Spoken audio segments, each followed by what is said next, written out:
Welcome back to the MoneyMan Report. How you doing? I'm John Crocker. I am here with TV and radio money man Dan Frischberg. And Dan, we have a special guest with us.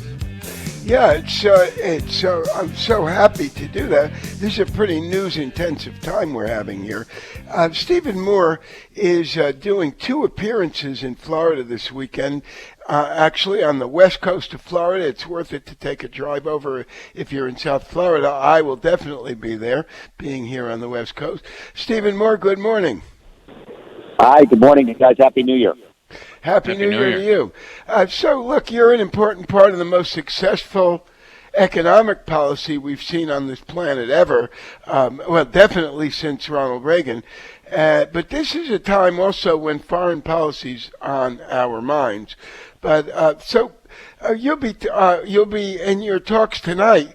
You're going to be talking about economic policy, but I don't know how you're going to be able to avoid foreign policy. What do you think? Well, are you coming tonight? Yes, I am, as a matter of fact. Oh, good. I can't wait to see you. So I'm looking forward to, we're having a lot of fun here in Sarasota. What a beautiful place this is, a little slice of heaven. And so we're here for the next couple of days, and I'll be speaking to the Republicans Women's Club tonight here in Sarasota. Look, I'll be focusing on this, as you called it, an amazing economy. I don't think anybody thought that we'd see this kind of boom. Even I saw the president a couple of weeks ago and just chatted with him for about 20 minutes, and I said, Mr. President, this stuff is working better than we even thought it would when we put the plan together with Larry Kudlow. So I'm very proud of where things are at. I think the president has really ramped up the economy in an amazing way. It's hard to find just about anything to complain about. It seems like every day the numbers get better, don't they? And it's a beautiful thing. And you put it very well that, we're the alpha male economy in the world today. Europe is not growing. Japan is not growing. China's slowing down. And here's the U.S. and we're like a Ferrari. Actually, you'll remember, well, of course, you were one of the main speakers, but there was a little meeting. It was a very select meeting, and it was right at the beginning. I think it might have even been before the inauguration, but it was in New York City. And you were there, and Larry Kudlow was there, and Arthur was there, Art Laffer. Yeah. And you guys were talking about something that was really exactly the opposite of what most people believe. But you were talking about exactly the policies that you've put into place and what was likely to happen. And most of this stuff that's happening is exactly the opposite of what the world believes. So why don't we talk about this a little bit? Because they're talking about that we're exploding with debt, and yet the country owes. The people in the country owe less money now compared to how much money they earn than they have in many, many years. And actually the country owes less money compared to our gross domestic product than it has in many years. So there's a lot of talk about this exploding debt, but it's also exploding income. So, I think you just made a very important point, which is, ladies and gentlemen, economics is really very, very simple. It is not complicated. The only people who could make economics complicated are PhD economists at Harvard and Yale and Princeton, and they tend to get it wrong. So, we lived through this 50 to 60 to 70 year experiment in Keynesian economics, which was based on this idea that you can make an economy grow by, increasing government expenditures and, increasing the money supply.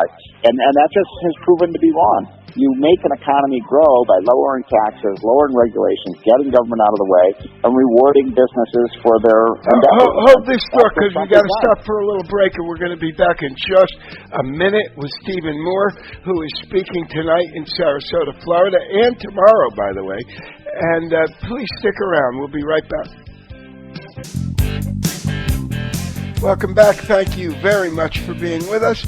And today we're having but at 6 p.m. at the Hyatt Regency in Sarasota here on the beautiful west coast of Florida. We're going to be having a meeting. It's called 2020 Economic Forecast, and it is with one of the president's top advisors, Stephen Moore, who was instrumental in the economic policy that has made this country the envy of the world, really. And coming from a struggling time to actually being the leader of the world economy, Stephen Moore. And tomorrow, he's also going to be appearing at lunchtime, 11:30 a.m. to 1:30 a.m. at the Sarasota Yacht Club. You got plenty of opportunity, and they are selling tickets at the door at the Hyatt Regency tonight. If you don't have tickets already, that's going to be at 6 p.m. tonight, in only a few hours. So, Stephen Moore, good morning again. Morning. And what do you think we have to look forward to this coming year? And then, if you don't mind, I'd like to talk a little bit about this, some of the foreign policy stuff that's going on. But what you are doing there in the administration is really the opposite. We were starting to talk about how the world believes that if we have prosperity and people are buying stuff and the economy's good, that's inflationary and they got to cut it off right away by raising interest rates. We discussed this when they were trying to do that a year or two ago. But that isn't really the way it works at all. No, it sure isn't. And, as I was just saying before the break, economics really is pretty simple. If you give people incentives to do things, they'll do it. If you punish people for doing things, they won't do it. And, it's like, raising a kid, right? If you tax something, you're going to get less of it, right? If you tax something less, you're going to get more of it. Our tax cut was to help American businesses be more profitable, keep more of their profits, become more internationally competitive. We encourage small businesses to expand their operations by reducing their taxes. This tax cut, gentlemen, has been spectacularly successful. I listened to the Democratic debate saying we're going to repeal the tax cut. That is the stupidest thing I've ever heard. This has been a tax cut that has helped American businesses, American workers. Do you know we have 7 million surplus jobs in America today that are unfilled? And that's never happened before in the history of this country. We have a problem. The one problem we have in this country is we don't have enough workers to fill all the jobs we have. Let me turn this over to John Crocker, who's got an important question for you. John? Steve, quick question. You have a lot of articles here in the Washington Times, and one of them back from the middle of December was talking about the Trump uranium plan. Can you expand on that, please? Yeah, that's a big issue. Thank you for bringing that up, John. And it's basically, the quick story here is, if you go back 30, 40 years ago, the United States was the number one mining country in the world. We are a nation that, we're here, in Florida, which is obviously on the East Coast. But if you go to the western states like Utah and Montana and Wyoming and Colorado, we are so richly endowed with minerals, everything from, gold to silver to copper to uranium and other valuable minerals. And about 20 or 30 years ago, the radical left-wing environmentalists shut down our mining operations in the United States. And one of you see that, by the way, with coal. Look what's happened to our coal industry in the United States. And one of those minerals that we really are dependent on is uranium. Now, people probably wonder, why is uranium important? Because uranium is used for, obviously, nuclear power plants, nuclear energy, our nuclear submarines, our military. This is a strategic, asset that we have. And guess what country now we're importing our uranium from? Russia? Russia. Can you believe that? Can you imagine anything dumber than having to depend on Russia for our uranium? That is a foreign policy and economic blunder of great magnitude. And so what President Trump wants to do is put our U.S. uranium facilities back in operation. And I hope that he makes a decision sometime in January. It's expected that he's going to make a decision. He's put forward a task force about how to reopen uranium mines. And that would be good for our economy. Obviously, you're talking about tens of thousands of mining jobs. You're also talking about increasing GDP. And then for our national security, we wouldn't have to depend on countries like China and Russia for our uranium. So to me, it's a no-brainer, and I hope the president takes action very soon. What about the rare earth metals, which nobody really talks about? But a lot of the things we do and a lot of our technology depends on these materials, these rare materials. And right now we depend on China for them almost entirely. The whole world does. Yeah, that's another good example. I think there were something like 30 to 40, what they call precious metals that are necessary from everything for the cell phone that I'm speaking in to the flat-top TVs that people watch to medical technologies and to our defense system. And by the way, even solar and wind power depend on rare minerals. You can't make those work without these strategic minerals. And those too, were about 90% of it is now imported. Now, look, some of it is imported from friendly countries like Australia and Canada, but some of it, you're right, is coming from countries like China, Uzbekistan, Russia, and that is a dangerous situation. We need to reopen our mining in the United States. I mean, we should do with mining what we've done with our oil and gas, right? We should be producing it, not importing it. Interesting. Do we have those materials here? Yes. United States. In a few cases we don't have some of these minerals, but in almost all cases, what country has more minerals than the United States? Look at the Rocky Mountains in North Dakota, South Dakota, in Wyoming. I mean, yes, we have plentiful. We have hundreds of years of these minerals. I estimate there's $6 trillion of minerals, that we can get at existing technology. $6 trillion. So when we come back, I'd like to continue with this idea. We're going to stop for a little break. I know you have to catch a plane, but can you stay with us one more time around? I can. I've got about 10 more minutes. Okay, great. All right. Well, I want to ask you, what's stopping us from doing this stuff? And we're going to stop for a break, and we'll be right back with Stephen Moore, John Crocker, me, Dan Frischberg. This is the Money Man Report. Take a break. Come back.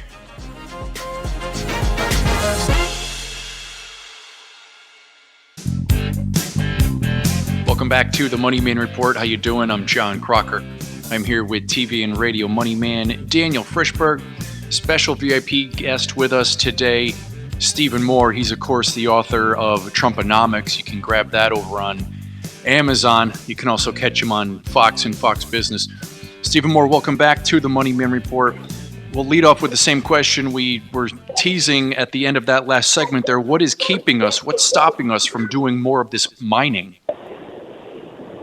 Well, it's the same thing that's leading to the shutdown of our coal mining, a radical left-wing environmental movement that is, preventing us from using our resources in this country. Now, look, we all want clean air and clean water, and we want safe mining, regulations, of course.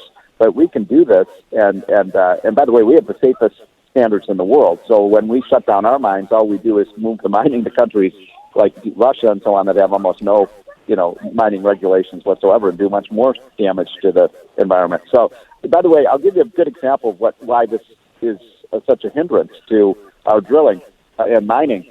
I was asking the Interior Department how long it takes to open up a new mine and get the permits in the United States for a new mine. And they say, on average, it's 8 to 10 years to get a mining permit. And I said, well, what about countries like Canada and Australia? And they said, 4 or 5 years, so half. And then I said, what does it take to get a permit in a country like China and Russia? And the Interior Department, manager, he started laughing. He said, "There's no permitting in those countries. If you want to start a mine, you just do it. So obviously, it puts us at a huge disadvantage. To be able to do mining in the United States, and it's the countries, states like Wyoming and Utah and Colorado are highly dependent on mining for their economies. If Russia wants to mine more, they just need more shovels, huh? What's so amazing is that almost half the people in the country, or sometimes more than half the people in the country, believe in these things that don't make any sense at all. That the idea of how to be safe is to be as weak as possible and let everybody walk all over you. And when we stand up and show any strength, half the people in the country hate it. Now, you're in Washington, D.C. most of the time, and so you have to confront this all the time. What are these people thinking about? What do you think? So I'll give you a good example of what we're talking about. I'm so glad we're having this conversation because it's very topical and timely.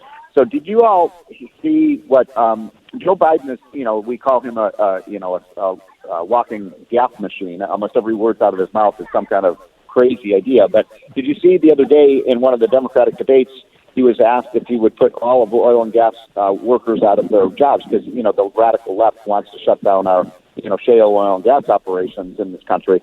And he was asked, would you put hundreds of thousands of blue-collar workers out of their jobs to do that? And he said yes.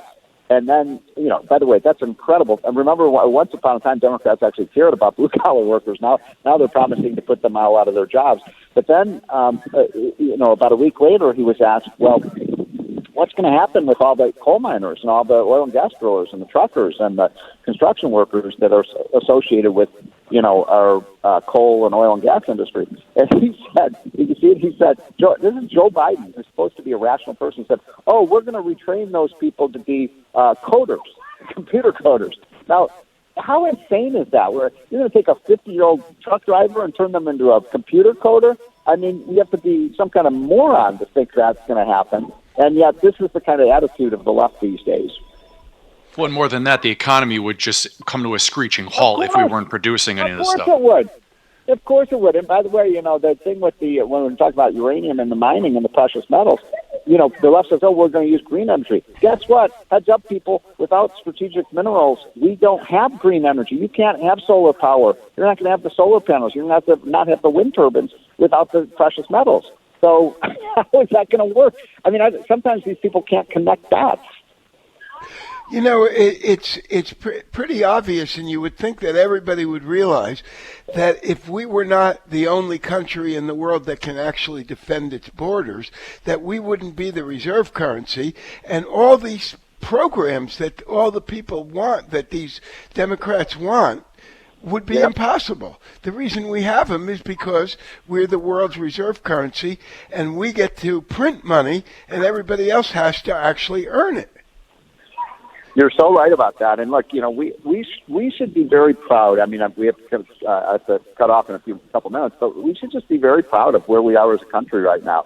I mean, we have prosperity. I think this is the best economy in 30, 40 years. I don't know how you all feel about it. And obviously, this bull market's gone on now. It's picking up steam. And remember a few months ago, I think I did your show a couple months ago when in the midst, remember all the liberals were saying, oh, a recession is around the corner, remember? And the stock market's going to crash. Here we are. The economy isn't headed to recession. It is picking up steam. I mean, the last jobs report was one of the great blockbuster jobs reports we've had in 3 or 4 years. Well, one of the articles in the Washington Post here is Democrats peddle doom, but the middle class never had it so good. You just wrote that article literally days ago. Yeah, well, I had a piece, making that point that if you look at middle class incomes, they're up $5,000 per household since Trump took office. Now, how does that compare with Obama? Trump's only been in office for 3 years. Obama was in office for 8 years. In 8 years, incomes from the middle class went up $1,100. Under Trump, in 3 years, they've gone up by $5,000. And that doesn't even include the big increases in stock values. 150 million Americans have 401k plans or some, retirement plans that have stock holdings. So this has been a huge income and wealth boom for middle-class Americans. It's also true that Obama was coming out of the depth of a recession when everything was pretty much shut down. So just getting back to normal was a big jump up. We're talking about a kind of economy that started in 2016 with terrific prosperity and built on it. It's not the same thing. And, what's so interesting about that is, having worked on the campaign for Trump, I did a lot of debates with the liberal economists, everybody from Paul Krugman to Larry Summers, right. Harvard and, Yale economics faculty members. And they all said, you remember this? They said, if Donald Trump is elected president, he's going to cause a second Great Depression. Remember, he's going to destroy the world economy. Now here we are, we have a fast economy of 30 years, and maybe these people should just shut up. Well, and still it's split 50-50 because I guess people think with their heart rather than their brains. I'm not sure. Stephen Moore, thank you very much for being with us. We're going to see you tonight at the Hyatt Regency in Sarasota. And folks, you can get a ticket at the door for as little as $5. That's all the time we've got. Stephen, thank you. Safe trip, and we'll see you tonight. Biz, where money talks. Do you want more money now? I'm John Crocker from the MoneyMan Report. Grab my brand new stock report, 2 companies cashing in right now on the information tsunami, only on the MoneyMan.com. You'll be early this time. You'll feel like you hopped on a time machine back to 1986 and bought into Microsoft before it went up by 1,716%. The world is going to be shaken up so enormously that I'm not sure anyone, even scientists and the so-called experts, really understand the enormity of what's happening right now. Your chance to get in early when the profits are huge. Don't miss it this time. I share with you in detail my 2 favorite tech stocks leading the unstoppable 5G revolution and exactly how to profit from them. Go to themoneyman.com, get my free report, and I'll send you a free gift. That's themoneyman.com. Don't wait, do it now.